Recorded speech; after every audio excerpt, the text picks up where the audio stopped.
लालच बुरी बला। बहुत पुरानी बात है। एक गांव में शेखर नाम का एक व्यक्ति रहता था। वो बड़ा मेहनती था, किंतु गांव में कोई रोजगार नहीं था। उसने सोचा कि मैं शहर चला जाता हूँ, वहां मुझे मेरी योग्यता अनुसार मेहनत के पैसे मिल जाएंगे। यह सोचकर शेखर एक दिन अपने गांव से शहर की ओर चल दिया।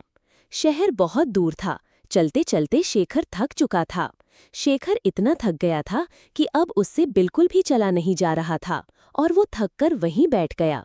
तभी शेखर ने देखा कि वहां से कुछ दूरी पर एक झोपड़ी है और झोपड़ी में एक घोड़ा बंधा हुआ है। शेखर ने सोचा, क्यों न इस घोड़े को किराए पर ले लूं और इसी से शहर चला जाता हूं। शेखर जैसे तैसे झोपड़ी पर तक पहुंचा। शेखर ने देखा वहां एक व्यक्ति खड़ा हुआ है। शेखर समझ गया कि यह अवश्य ही घोड़े का मालिक है। शेखर उस व्यक्ति से बोला, मुझे आगे शहर में जाना है और शहर यहाँ से कई किलोमीटर दूर है।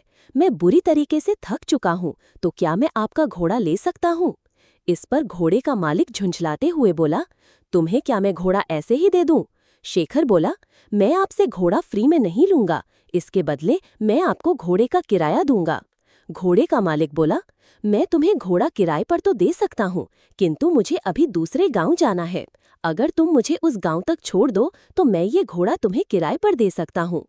शेखर झट से तैयार हो गया। शेखर घोड़े पर आगे बैठ गया और घोड़े का मालिक पीछे। गर्मी के दिन थे, बहुत तेज धूप थी। दोनों चलते चलते थक गए और पसीने से तरबतर हो गए। शेखर बोला, बहुत तेज गर्मी है और थकान भी बहुत हो रही है, कहीं थोड़ी देर आराम कर लिया जाए। दोनों ने इधर उधर देखा, किंतु कहीं भी कोई पेड़ नहीं दिखा। तभी शेखर घोड़े से उतरा और घोड़े के ही छांव में बैठ गया। शेखर थोड़ी देर ही घोड़े की छांव में आराम कर पाया था कि यह सब देखकर घोड़े का मालिक बुरी तरीके से जल गया। घोड़े का मालिक बोला, मैंने तुम्हें घोड़ा किराए पर दिया है, उसकी छाया किराए पर नहीं दी। तुम हटो यहाँ से, इस छाया पर मेरा अधिकार है और मैं यहाँ आराम करूँगा। यह सुनकर शेखर बोला, महान भव, आप ये कैसी बात कर रहे हैं? मैंने अगर घोड़ा किराए पर लिया है तो उसकी छाया पर भी मेरा ही अधिकार है। अगर आप चाहें तो आप भी इस छाया में मेरे साथ बैठकर आराम कर सकते हैं। लेकिन घोड़े का मालिक बड़ा जिद्दी था। वो बोला, नहीं नहीं, इस छाया पर सिर्फ और सिर्फ मेरा अधिकार है और मैं ही इसकी छांव में बैठूंगा। तुम हटो यहाँ से। इतनी छोटी सी बात पर दोनों में जोर जोर से बहस होने लगी और बात तू मैं से हाथापाई पर आ गई। दोनों एक दूसरे से झगड़ने लगे और एक दूसरे पर लात घुसे बरसाने लगे। सुनसान जंगल में उनके बीच बचाव करने वाला भी कोई नहीं था। दोनों की लड़ाई देखकर घोड़ा भड़क गया और वहां से भाग गया। थोड़ी देर बाद जब घोड़े के मालिक ने घोड़े को देखा तो वो कहीं दिखलाई नहीं दिया। यह देखकर घोड़े का मालिक बोला, अरे मेरा घोड़ा कहाँ चला गया?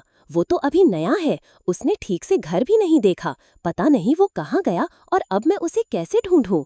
तभी शेखर बोला, अच्छा हुआ, तुम जैसे लोगों के साथ ऐसा ही होना चाहिए। अभी तुम छाया के लिए परेशान हो रहे थे, अब घोड़े की काया के लिए परेशान होना। घोड़े के मालिक को अपनी गलती का एहसास हुआ और अपना माथा पीटकर हाय तौबा करते हुए बैठ गया और बोला, मेरे थोड़े से लालच से मेरा कितना बड़ा नुकसान हो गया। मुझे अपनी करनी का फल मिल गया।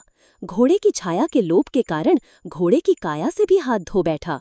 शिक्षा, इस कहानी से हमें शिक्षा मिलती है कि लालच बुरी बला है और कभी-कभी छोटे से लोभ के कारण बड़ा नुकसान उठाना पड़ सकता है।